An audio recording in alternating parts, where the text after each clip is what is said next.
Hi යාළුවනේ. අද මං කතා කරන්න යන්නේ තිට්ටෝ සිලිකුනාටෝ ගැන. දැන් නම් ඔයාලට අමතක වෙලත් ඇති. මතකනේ පහුගිය අවුරුද්දේ අන්තිම කාලේ වෙනකොට අපිට ආපු ව්‍යසනය. ඒකනේ දිට්ටෝ කිව්වේ නේද? ඉතින් මං කතා කරන්න යන්නේ අද මේ දිට්ටෝ සිලිකුනාටෝ අපිට ලංකාවට බලපෑවේ කොහොමද කියලා. මේ දිට්ටෝ කියන සිලිකුනාටුව යේමනයේ විසින් නම් ලබා දුන්න ලංකාවට බලපෑව අති ප්‍රබල සිලිකුනාටුවක්. 2025 දෙසැම්බර් 27 වෙනිදා වෙනකොට මේ දිට්ටෝ කියන යක්ෂණියගේ ආරම්භක අවස්ථාව අඳුරගත්තේ කොහොමද දන්නවද? ශ්‍රී ලංකාවේ දකුණු දිග මුහුදුබඩ ප්‍රදේශාශ්‍රිතව ඇති වූ තත්ත්වයක් නිසයි. මුලින්ම අඩුපීඩන කලාපයක් යටතේ ඇතිවන මේ ආපදා තත්ත්වය පීඩන අවපාතයක් බවට පත්වීමෙන් පසුව ක්‍රමක්‍රමයෙන් සිලිකුනාටුවක් බවට වර්ධනය වුණා. මං හිතන්නේ ඔයාලට නුහුරු නුපුරුදු වචන අහන්න ලැබුණා නේද? මොකක්ද යකෝ මේ පීඩනාවපාතයක් කියන්නේ කියලා හිතන්න ඇති. හරි. මං ඒ ගැන ටිකක් කියන්නම්. සාගරික ප්‍රදේශයක උෂ්ණත්වය ඉහළ යාම නිසා ඒ ආශ්‍රිත වායු උණුසුම් වෙලා සැහැල්ලු වෙලා වේගයෙන් ඉහළට ගමන් කිරීමක් සිද්ධ වෙනවා. එතකොට ඒ වායු අංශ තිබ්බ තැන අඩු පීඩන කලාපයක් වර්ධනය වෙනවා. ඉතින් ඒ වායුවේ අඩු පීඩනය තිබෙන ප්‍රදේශවලට වැඩි පීඩනයක් සහිත තැන්වලින් සුළං හමාගෙන එනවා. ඒක ටිකෙන් ටික සක්‍රිය වෙලා පීඩන අවපාතයක් බවට පත් වෙනවා. පීඩන අවපාතයක් කියන්නේ අර අඩු පීඩනයක් සහිත ප්‍රදේශවල වායු පීඩනය තවත් අඩුවීමයි. ඉතින් මේ පීඩන අවපාතය ක්‍රමක්‍රමයෙන් සිලිකුනාටුවක් දක්වා වර්ධනය වුණා.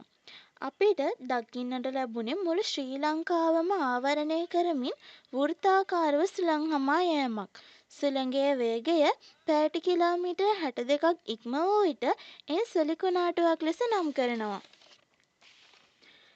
හරි. ඉතින් දැන් බලමුකෝ ලංකාවට මොකද වුනේ කියලා. මේ සෙලිසුළඟත් එක්ක ලංකාවට ප්‍රදේශවලට ධාරානිපාත වර්ෂාවක් ලැබුණා. මේ ධාරානිපාත වැස්ස එක්ක ගං අතර තත්ත්වයක් ඇති වෙනවා. ඒත් එක්කම කඳුකර ප්‍රදේශ ආශ්‍රිතව නායයන් විශාල වශයෙන් නැති වුණා. කීවත් මං හරි. මම දැන් කතා කරන්න යන්නේ මාතලේ දිස්ත්‍රික්කය ගැන. ඔයාලා දන්නවද? මාතලේ පිහිටලා තියෙන්නේ හොරගල් බහුල භූමියක.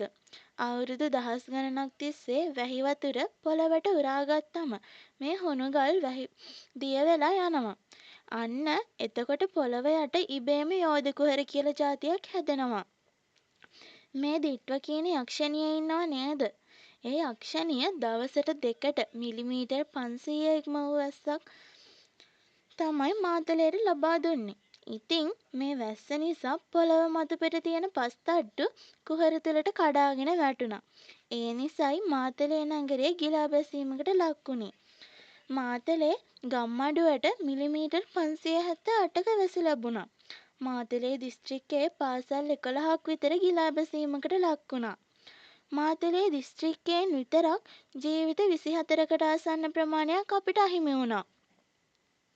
මේ වතුර පාරට ඔරොත්තු නොදී මොරගහකන්ද ප්‍රධාන පාලම, කුමාරඇල්ල පාලම සහ බඹරකිරිඇල්ල පාලම සම්පූර්ණයෙන්ම ගසාගෙන ගියා. රත්තොට, බඹරකිරිඇල්ල, දික්කුඹුර, වෙළංගහවත්ත සහ මැදවත්ත වැනි බොහෝ ප්‍රදේශ නාය යාමට ලක් වුණා.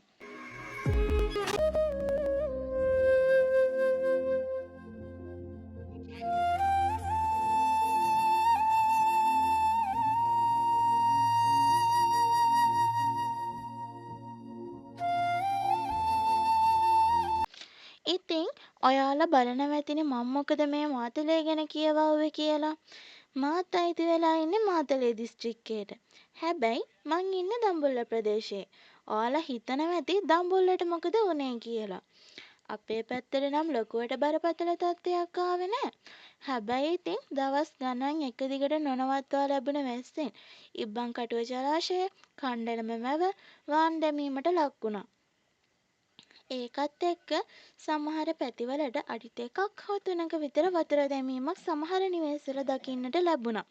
ඊට අමතරව දඹුල්ල පැත්තට පැවති සොළං තත්ත්වය නිසා ගස් කඩා වැටීම්, එමගින් නිවෙස්වලට සහ විදුලි කණුවලට හානි වුණා. ඒ නිසාවෙන් විදුලිය විසන්ධි වීමෙන් මිනිස්සු අපහසුතාවන්ට ලක් වුණා.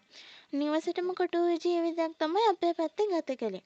ඉතින් මං දඹුල්ල කිව්වට ඉන්නේ ගමක. ඒ කොහෙද දන්නවද? ඒ තමයි දඩමැදිරුප්ප. නුහුරුණු ගමක් නේද? අපිට නම් මේ දිට්ඨෝ යක්ෂණියගෙන් ලොකු බලපෑමක්වත් නෑ. අපේ පැත්තට සහනාධාර ලැබෙන තරම් හානි වුණේ නෑ. ඉතින් මෙය තමයි දිට්ඨෝ යක්ෂණිය අපේ දඹුල්ලට ආව හැටි. ඔයාලට ස්ක්‍රීන් එකෙත් පේනවා ඇති අපේ දඹුල්ලේ කණ්ඩලම සහ ඉබ්බන්කටොයි ජලාශය වාන් දමපු හැටි. ඉතින් ඒ වගේම අපේ මේ මව්භූමියේ ආපදාවට ලක් වූ ජනතාවට විවිධ ආයතන, ධනවත් පුද්ගලයින් සහ විදේශ රටවලින් අපේ ශ්‍රී ලංකාවට ආධාර ලැබීම ඉතාමත් ඉක්මනින් සිදු වුණා. ඒ වගේම ත්‍රිවිධ හමුදාවේ සේවය කළ අපේ නැන්දලා මාමලා එයාලගේ දරුවෝ සහ දෙමව්පියෝ ගැන නොසිතා කළ මෙම සේවයට ගොඩක් ස්තුතියි. ඉතින් මම අවසාන වශයෙන් කියන්නේ අපි වැටුණා කියලා දුක් වෙවි ඉන්න හොඳ නෑ. අපි ආයෙත් නැගිටිමු.